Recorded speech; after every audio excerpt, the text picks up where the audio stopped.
कोणत्या देवाला कोणता नैवेद्य दाखवावा? प्रत्येक व्यक्ती स्वतःच्या भक्तीनुसार देवाची पूजा करतो.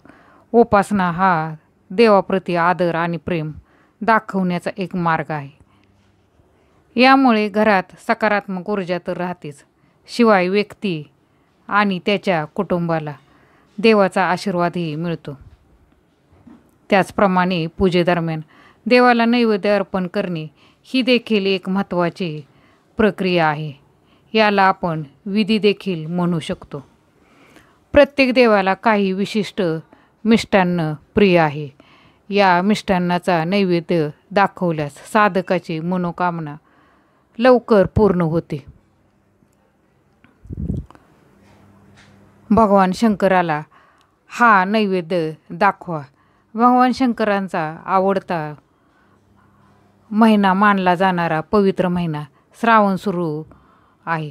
अशा वेळी भोलेनाथाला दूध, दही, मध वगैरे अर्पण करावे.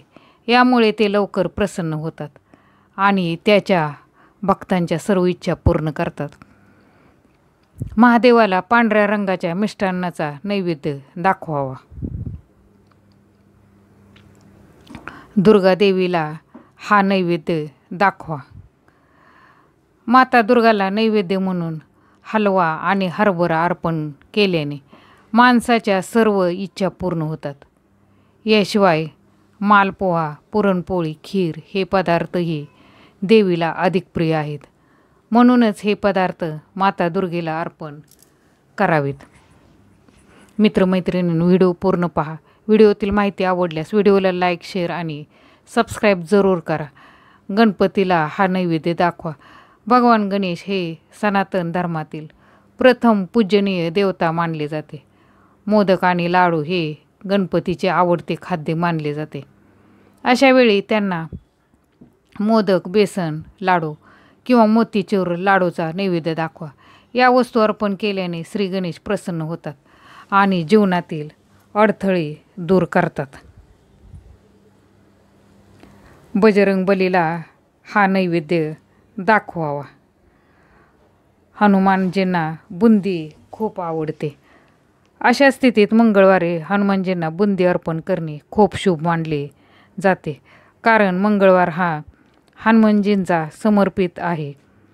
यामुळे हनुमानजी प्रसन्न होतात आणि सर्व मनोकामना पूर्ण होतात.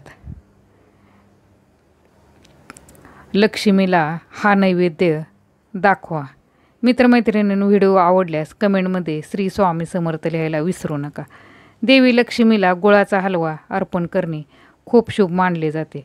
असे म्हटले जाते की हे देवीच्या आवडत्या प्रसादापैकी एक आहे. त्यामुळे गूळ, रवा आणि सुक्या मेव्यापासून बनवलेले अन्न देवीला अर्पण करावे. विठ्ठलाला हा नैवेद्य दाखवावा. पुरणपोळीचा नैवेद्य श्री विठ्ठलाला दाखवण्यात आला. दत्त महाराजांना हा नैवेद्य जरूर दाखवा. भगवान श्री दत्तात्रेय केशरी गोडा भात, केशरी मिश्रित गोड भात, केशरी दूध आणि केशरी पेढा, केशरी चवीची गोड दाखवण्यासाठी ओळखले जातात. तर मित्रमैत्रिणींनो, व्हिडिओ आवडल्यास व्हिडिओला लाईक, शेअर आणि सबस्क्राईब जरूर करा. धन्यवाद.